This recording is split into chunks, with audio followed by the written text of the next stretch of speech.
अस्सलाम वालेकुम स्टूडेंट्स, आज हम आर्टिकल 114 से स्टार्ट करेंगे कानून शहादत ऑर्डर से, क्योंकि 113 तक हम पढ़ चुके हैं।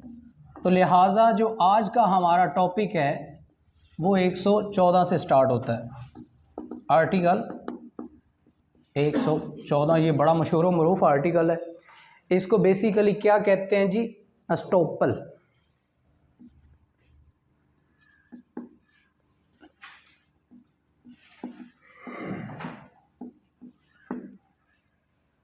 एस्टॉपल का जो आर्टिकल है इम्पोर्टेंट इस सेंस में है और ये बड़ा मशहूर टॉपिक भी है, ना सिर्फ लॉ गेट में बल्कि लॉ के अक्सर टर्म्स में ये फेमस कंसेप्ट है। एक चीज़ पर रोक देना, पाबंदी लगा देना। कैसे? वो पहले मैं आपको इसकी इंग्लिश पढ़ाऊंगा, यानी जो इसका कंटेंट है बेयर एक्ट का वो पढ़ाऊंगा। उसके बाद इन जनरल सेंस में बताऊंगा, क्योंकि अगर मैंने पहले बता दिया तो शायद वो कंसेप्ट ना बने। ठीक है।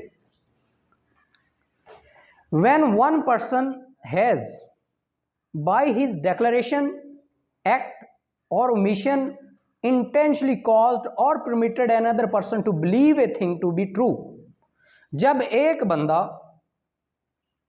अपने डेक्लरेशन से, वाज़े तौर पर, एक्ट से, अमल से और इंटेंशन, नीयत के साथ, ओमिशन, काम के ज़रिए, एक बंदा अपने अमल, काम के ज़रिए या वाज़े तौर पर कह दे किसी दूसरे को कि तुम इस चीज़ पर यकीन करो कि ये ट्रू है, सच है। अभी ये वर्ड बाय वर्ड तर्जमा कर रहा हूँ, उसके बाद बाब मुहावरा बताता हूँ। And to act upon such belief, और कहता है कि जिस पर मैं तुझे कह रहा हूँ कि इस चीज़ पर अमल करो और इस पर यकीन करो और उसके बाद अमल भी करो उस यकीन पर। नीदर ही नॉर हिज रिप्रेजेंटेटिव, उसके बाद ना तो वो ना उसका कोई नुमाइंदा, शैल बी अलाउड, उसको बिल्कुल इजाज़त नहीं है। नीदर ही और नॉट हिज रिप्रेजेंटेटिव, ना उसे ना उसके किसी नुमाइंदे को शैल बी अलाउड, बिल्कुल इजाज़त नहीं है।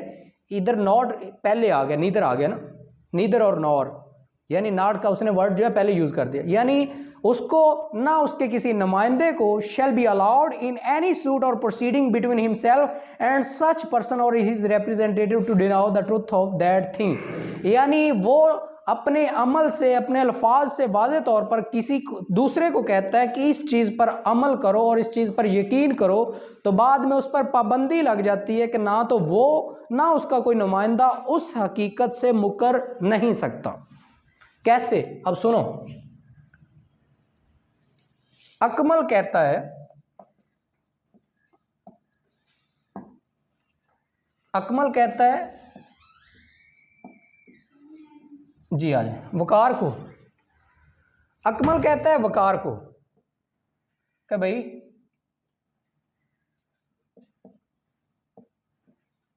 इमरान खान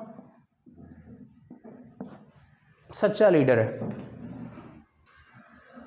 एग्जाम्पल के तौर पर समझना, इसको सीरियस नहीं लेना, बाकी हकीकत आपको पता है। हाँ, अकमल कहता है वकार को कि मेरी इस बात का यकीन करो, इमरान खान एक सच्चा लीडर है और उसके साथ अमल भी करो उस बात पर, यानी लोगों को भी फर्दर कायल करो। बाद में अब कहता है जी, जब ये बात इसने कह दी ना वकार को, अकमल ने वकार को, कि इमरान खान पर यकीन करो और उस पर अमल दरामद भी करो जो मैं बात कह रहा हूँ, यानी जो जिस चीज़ को मैंने कहा है कि इसको सच मानो और उसके बाद उस पर अमल भी करो, वो कह देता है। बाद में अब ये अकमल जो है, इसको नून लीग वाले जो हैं, PMLN, वो एक अच्छी ऑफ़र देते हैं। ये कहता है, ये बात दोबारा फिर वकार को कहता है, यार छोड़ो, इमरान खान झूठा बंदा है, शेर अल्ले आ जाओ। लॉ कहते हैं नहीं, एक चीज़ पर जब अकमल ने कह दिया है कि ये चीज़ सच है, इस पर अमल भी करो, यकीन भी करो, तो उसके बाद अकमल उस बात से नहीं फिर सकता।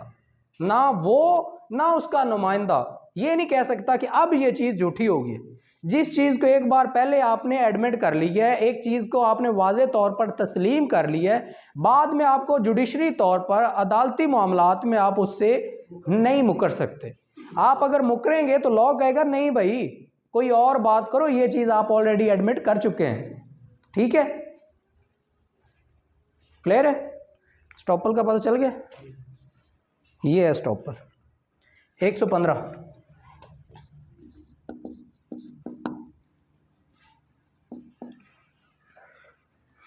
Estoppel of टीनेंट।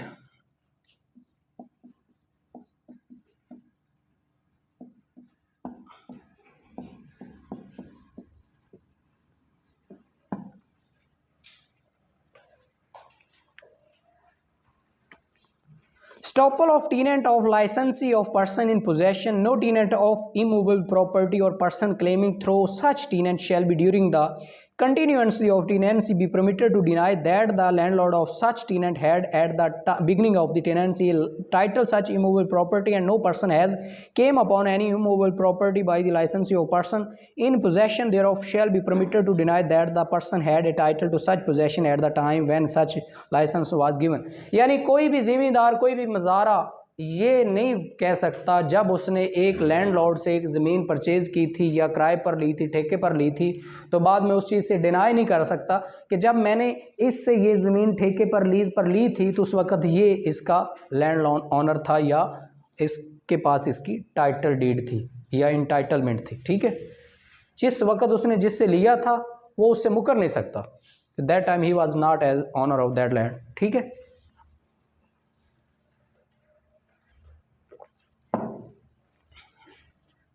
Article 116 estoppel of acceptor of bill of change.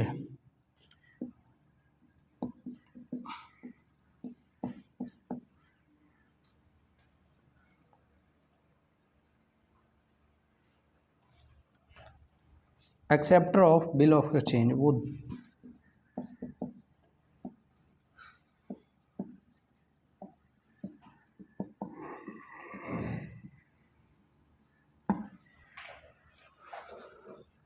No acceptor of bill of exchange shall be permitted to deny that the drawer had authority to draw such bill or to be endorsed it, nor shall any bailee or licensee be permitted to deny that his bailor or licenser had at the time when the bailment or license commenced authority to make such bailment or grant such license।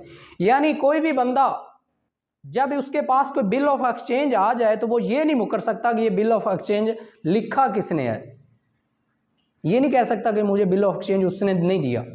यानी जो चीज़ जिस जहाँ से आई है वो उससे deny नहीं कर सकता। उसके बाद है जी हमारे पास नेक्स्ट चैप्टर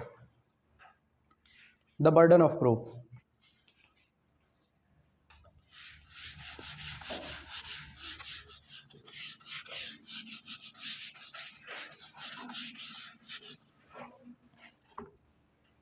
चैप्टर नंबर 9 है कानून शहादत ऑर्डर का।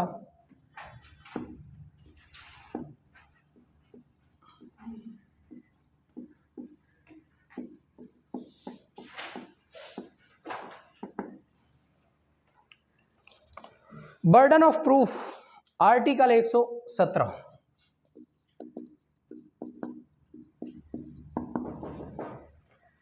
आ जाए बुखार देखिएगा इसको।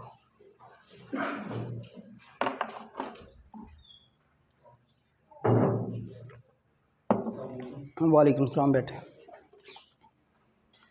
Whoever desires any court to give judgment as to any legal right or liability depends on the existence of fact which he assert must prove that those facts exist। When a person is bound to prove the existence of any fact, it is said that the burden of proof lies on that person। अब burden of proof, एक बंदा चीज़ claim करता है ये book मेरी है, जो चीज़ ये क्लेम करेगा वो प्रूफ भी करेगा भाई कैसे है तेरी। दोबारा पढ़ो। Whoever desires any court to give judgment, एक बंदा चाहता है कि कोर्ट उसके हक में जजमेंट दे तो उसको पहले अपनी लाइबिलिटी जो उस पर बनती है उसको वो प्रूव भी करनी पड़ेगी कि ये चीज़ उसके हक में कैसे आती है। ठीक है, when a person is bound to prove the existence of any fact, he is said that burden of proof lies on that person।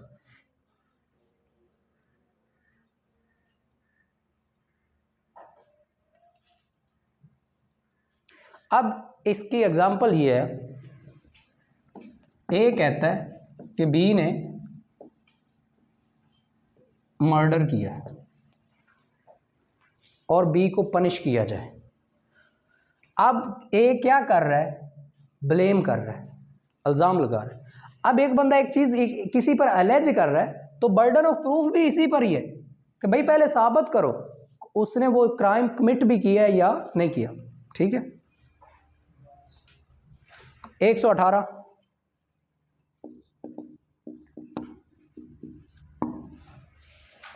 on whom burden of proof lies, the burden of proof in a suit or proceeding lies on that person who would fail if no evidence at all were given on either side। अब वो कहता है burden of proof किस पर है,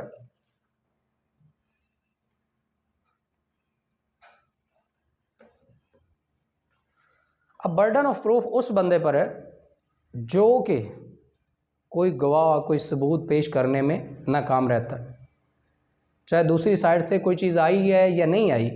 लेकिन एक चीज़ आप क्लेम करते हैं तो आप कहते हैं कि जनाब उधर से भी तो कुछ नहीं आया, लोग कहते हैं नहीं वो छोड़ो, वो तेरा काम नहीं है कि उधर से कुछ आया या नहीं आया, तू अपनी साइड से चीज़ें क्लियर कर, तू अपनी साइड से पहले साबित कर कि तेरी चीज़ें कैसे बनती हैं। ठीक हो गया।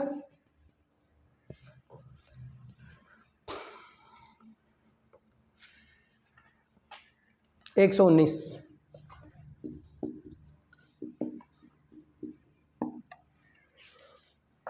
burden of proof as to particular facts, the burden of proof as to any particular facts lies on that person who wished the court to believe in its existence unless it is proved by any law that the proof of that fact shall lie on any particular person।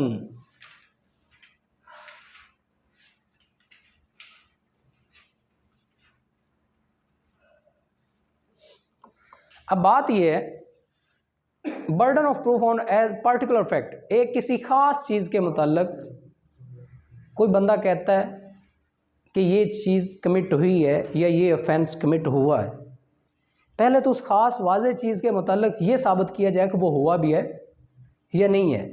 अब जब उस पर allege किया जाएगा कि ये हुआ है तो जो उस पर अलेज कर रहा है पहले तो उसको ये साबित करना है कि ये हुआ है, दूसरा उसको ये साबित करना है कि इसने किया। ठीक है, वो वाज़े तौर पर वो स्पेशल काम।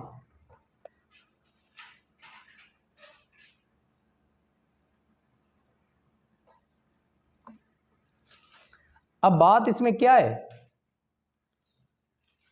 एक आर्टिकल 24 याद है किसी को, 119 की बात कर रहा हूं, 119 आर्टिकल में उसमें वो कहता है कि ए पर इल्ज़ाम है इसने मर्डर किया किसका, बी का। ए कहता है that time I was on another place, उस वक़्त मैं जो प्लेस ऑफ अक्रंस थी वहाँ पर मौजूद नहीं था। ये कहता है जो मर्डर मुझ पर अलेज किया जा रहा है मैं उस वक्त उस मौके पर मौजूद ही नहीं था। अब जो बर्डन ऑफ प्रूफ है वो ए पर है कि वो साबित करे कि वो कहाँ था, फिर उस पर्टिकुलर सिचुएशन को जिसको वो कह रहा है कि मैं उस वक्त मौके पर मौजूद नहीं था, इट मीन्स कि बर्डन ऑफ प्रूफ आप पर है, आप साबित करो कि उस वक्त आप कहाँ थे। ठीक है, इसी की एग्जांपल है, इसको हम क्या कहते हैं, ये जो अभी एग्जांपल मैंने दी है, plea of alibi 24 to article 120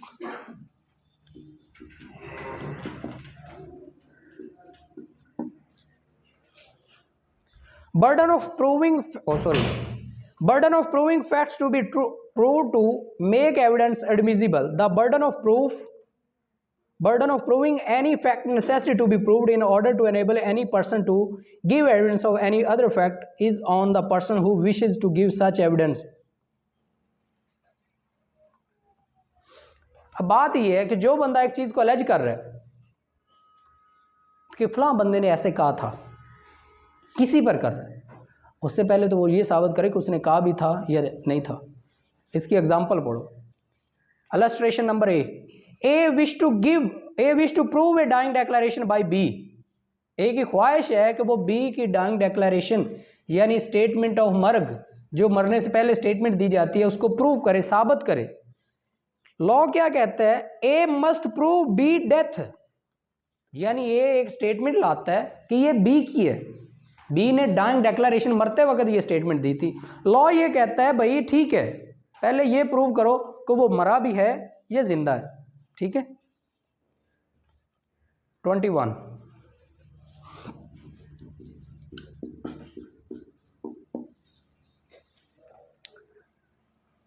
burden of proving that case of accused comes within exceptions. When a person is accused of any offense to the burden of proving that the existence of circumstances bringing the case within any of the general exception in the Pakistan Penal Code or within any special exception or provision contained in any other part of the same code or in any law defining the offense is upon him and the court shall presence the absence of such circumstances. अब एक बंदा कहता है कि जो मैंने काम किया है उसमें लॉ मुझे एग्जम्पशन देता है, यानी वो काम तो मैंने किया है लेकिन लॉ उसको जुर्म कंसीडर नहीं करता। एक बंदा कहता है जी फॉर एग्जांपल मैंने किसी को मारा है, मैंने उसको सेल्फ डिफेंस में मारा है, ओ भाई प्रूव करो कि कैसे तूने किसी को सेल्फ डिफेंस में मारा। अब जो बंदा कहता है कि मैंने मारा तो ज़रूर है लेकिन मैंने उसको सेल्फ डिफेंस में मारा, अगर मैं ना उसको मारता तो वो मुझे मार देता। अब उसने प्रूव ये करना है कि वो उसको क्यों मारना चाहता था, वो उस पर अटैक क्यों कर रहा था, वो क्या सिचुएशन थी, वो सारी चीज़ें जो है उसी पर हैं जो वो प्ली ले रहा है कि ये काम कमिट ज़रूर हुआ है, ये क्राइम कमिट ज़रूर हुआ है लेकिन इन लॉ सेंस ये जर्नल एक्सेप्शन है। ठीक है। चैप्टर 4 स्टार्ट होता है सेक्शन 76 से और 106 तक जाता है। ये चैप्टर है पाकिस्तान पीनल कोड का, उसके मुताबिक आपको उसमें वो सारे इस चैप्टर में हम पढ़ेंगे इंशाअल्लाह नेक्स्ट जब स्टार्ट करेंगे पीपीसी, तो मैं आपको बताऊंगा कि कौन कौन से ऑफेंस हैं जिनको करने के बाद भी वो जुर्म कंसीडर नहीं होते।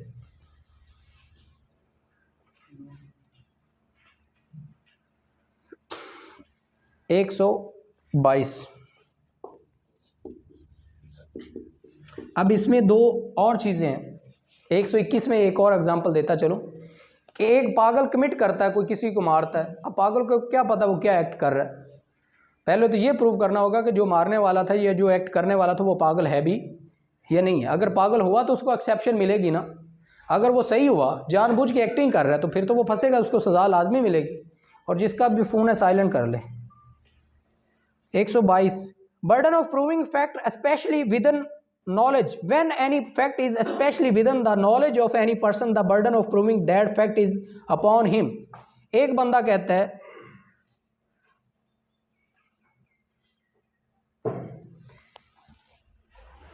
कोई काम करता है पूरे नॉलेज के साथ करता है, उसको इल्म भी है, तो वो जो भी एक्सेप्शन है जो भी मैटर है अगर उसको इल्म है तो वो उसको जाहिर करेगा। यानी इसकी नीचे वाली एग्जांपल पढ़ते हैं। A is charge with travelling on a railway without a ticket, the burden of proving that he had a ticket is on him. A को रेलवे में बगैर टिकट के सफ़र करने की सज़ा मिली, वो कहता मेरे पास टिकट है जी, तो वो कहता वो तुझे पर्सनल नॉलेज था, लोगों को थोड़ी पता था, तू भाई साबित कर कि तेरे पास थी तो उस वक्त दिखाता। एक स्पेसिफिक एक्ट है जिसका सिर्फ आपको पता है। अब वो जब तक आप लोगों को बताएंगे नहीं, उस चीज़ का सिर्फ आपको नॉलेज है, जब तक आप किसी पर वो चीज़ डिक्लेयर नहीं करेंगे, वाजे नहीं करेंगे, जो है वो खुद तो अंडरस्टैंड कोई नहीं ना कर सकता। तो यानी जो किसी चीज़ का जिसको कोई ख़ास इल्म है वो बर्डन ऑफ प्रूफ भी उसी पर है कि उसको साबित करे। ठीक है।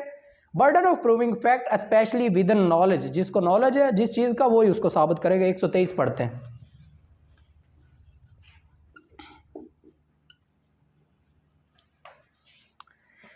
Burden of proving death of person known to have been alive within 30 years subject to article 124 when the question is whether a man is alive or dead and it is shown that he was alive within 30 years, the burden of proving that he is dead is on the person who affirms it। यानी एक बंदे के बारे में ये कहा जाता है कि ये बंदा मर गया पिछले 30 साल से। अब जो उसको कह रहा है ना, क्लेम कर रहा है कि ये मर गया, वो साबित भी करेगा कैसे मरा। ठीक है।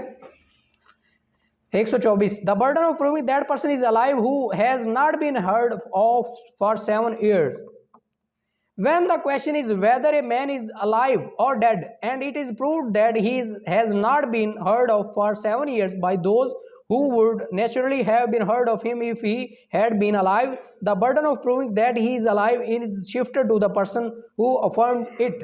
यानी एक बंदा कह रहा है कि फलां बंदा जो है वो जिंदा है, लोग कहते हैं भाई 7 साल हो गए उसके बारे में कुछ सुना तो नहीं है, ये जिंदा है या कहाँ पे है, तो बर्डन ऑफ प्रूफ उस बंदे पर है जो उसकी श्योरिटी दे रहा है कि मुझे पता है वो जिंदा है, भाई साबित करो कि वो कैसे जिंदा है। ठीक है। 125 burden of proof of a as the relationship in case of partner landlord and tenant principal and agent when the question is whether person are partners landlords and tenant or principal and agent and it has been shown that they have been acting as such, the burden of proving that they do not stand or have ceased to stand to each other in those relationship respectively is on the person who affirms it. जो बंदा किसी रिश्ते को किसी ताल्लुक को claim करेगा वो उसको साबित करेगा। फॉर एग्जांपल एक बंदा कहता है फलां मेरी मिसेज है, या कोई औरत कहती है फलां मेरे हस्बैंड है, तो उन पर बर्डन ऑफ प्रूफ है। अगर एक डिनाई करता है दूसरा साबित करे कि भाई ये कैसे है आपका हस्बैंड, कोई वो क्या मैरिज सर्टिफिकेट तो होगा ना, कोई तस्वीरें तो होगी ना वो सारी रस्मों की। उसके अलावा एक बंदा कहता है जी हमारा आपस में एग्रीमेंट था, पार्टनरशिप थी, हम आपस में पार्टनर थे। भाई कैसे पार्टनर थे, कोई डीड तो होगी, कोई एग्रीमेंट तो होगा, कोई कॉन्ट्रैक्ट तो होगा। एक बंदा कहता है जी ये मेरा लैंडलॉर्ड है, मैं इसका टेनेंट हूँ, कोई उनके दरमियान कोई एग्रीमेंट तो होगा। यानी जो उस चीज़ को क्लेम करेगा वो उसको प्रूव भी करेगा। और दूसरा इसमें एक और सेंस भी है, जो उस चीज़ से डिनाई करेगा वो भी उसको साबित करेगा कैसे नहीं। ठीक है।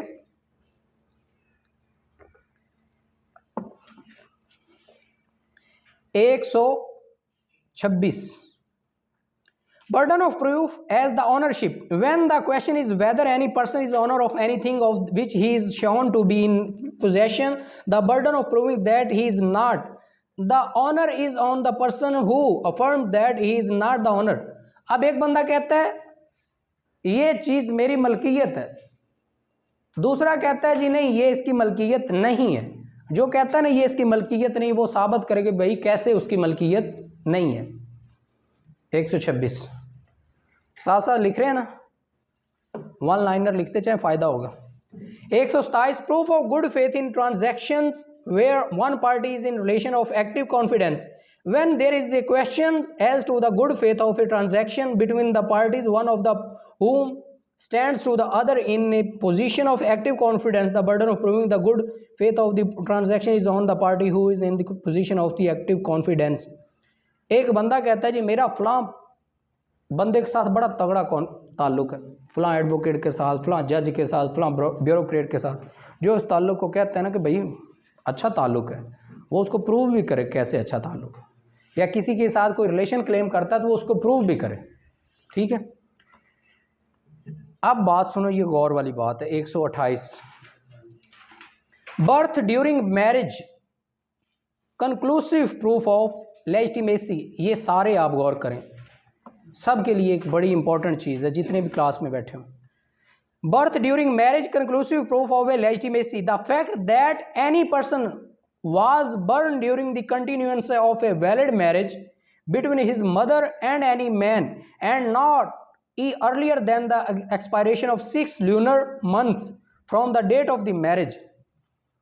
हम पढ़ रहे हैं आर्टिकल 128, इसको कहते हैं जी लेजिटिमेसी।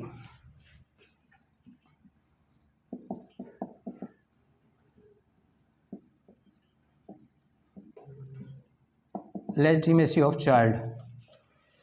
इसमें हमने पढ़ना ये है कि एक बच्चा जायज़ कितनी देर में तसव्वुर होगा, मर्द और औरत के कितने अरसे के रिलेशन के बाद जो बच्चा पैदा होगा तो वो जायज़ तसव्वुर होगा, लेजिटिमेट कंसीडर होगा। The fact that any person was born during the continuance of a valid marriage between his mother and any man and not earlier than the expiration of 6 lunar months from the date of the marriage or within 2 years after his dissolution, the mother remaining unmarried shall be conclusive proof that he is the legitimate child of that man unless। एक बंदा कहता है शादी को कितना अरसा हो गया, मैरिज टाइम जो है वो कितने का है, 6 लूनर मंथ। शादी को 6 मंथ हो गए, 6 चांद गुजर चुके हैं, ठीक है। उस दौरान और आफ्टर डेजुलेशन ऑफ मैरिज,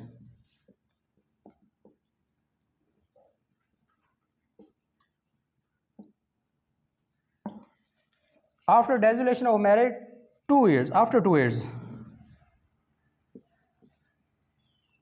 अगर एक बच्चा शादी होने के बाद 6 महीने में पैदा हो जाता है तो वो जायज़ है। उसके बाद शादी को ख़त्म हुए 2 साल गुजर चुके हैं, लेकिन उतने अरसे में औरत ने नेक्स्ट शादी नहीं की, अनमैरिड रही है, और कोई बच्चा पैदा होता है तो वो बच्चा पिछले मर्द का कंसीडर होगा, ठीक है। यानी शादी हुई को 6 महीने गुजर चुके हैं और नया बच्चा पैदा हुआ है तो वो उस नए मर्द का कंसीडर होगा जिसके साथ उसकी शादी हुई है, ठीक है। और अगर शादी ख़त्म हुए 2 साल हो गए और 2 साल के अंदर औरत ने नई शादी, नया रिलेशन नहीं बनाया तो वो जो बच्चा पैदा होगा वो पिछले मर्द का ही बच्चा पैदा होगा, उसी का ही लेजिटिमेट बच्चा होगा, ठीक है, जायज़ वारिस होगा, जायज़ बच्चा होगा। लेकिन वो कहता है unless the husband had refused or refuse to own the child, हाँ अगर मर्द मुकर जाता है, वो कहता है जी मेरा बच्चा नहीं है, the child was born after the expiration of 6 month lunar months from the date on which the woman had accepted that the period of iddat had come into and nothing contained in clause 1 shall apply to non-Muslim if it is inconsistent with his faith। बात ये है, ये जो law है ये Islamic law है, ये non Muslim पर अप्लाई नहीं होगा। अदरवाइज़ 6 मंथ के अंदर यानी 6 महीने गुजरने के बाद जो बच्चा पैदा होगा वो भी लेजिटिमेट कंसीडर होगा, 2 साल के दौरान जो बच्चा पैदा होगा वो भी लेजिटिमेट कंसीडर होगा, ठीक है। हाँ अगर मर्द मुकर जाता है तो फिर साबित करना पड़ेगा भाई कैसे नहीं है तेरा, फिर क्या होता है वो DNA करवाया जाता है जो आजकल साइंसी तरीक़ेकार है वो सारा कुछ, ठीक है। 129 पढ़ते हैं।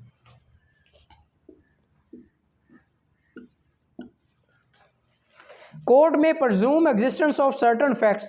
The court may presume the existence of any fact which it thinks likely to have happened regard being had to the common course of natural events, human conduct, and public and private business in their relation to the fact of the particular case.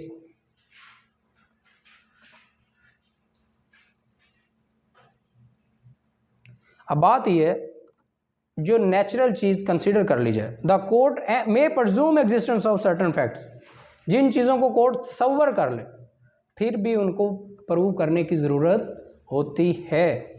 For example accomplice की example लेते हैं article 16 की। एक बंदा कहता है जी 1 2 3 4 5, वो कहता है हमने पाँचों ने मिल के चोरी की है, इनमें से जो 2 नंबर वाला कहता है ये अकम्पलिस बन जाता है, वादा माफ गवाह बन के बाकी सब के खिलाफ गवाही देता है जी हमने ये मिल के चोरी की है। लॉ ने प्रज्यूम कर लिया जी ठीक है सब ने की है, लेकिन इधर 129 कहता है ठीक है प्रज्यूम हो गया वो स्पेसिफिक या वो उतनी हद तक, लेकिन फिर भी उसको प्रूव करने की ज़रूरत है।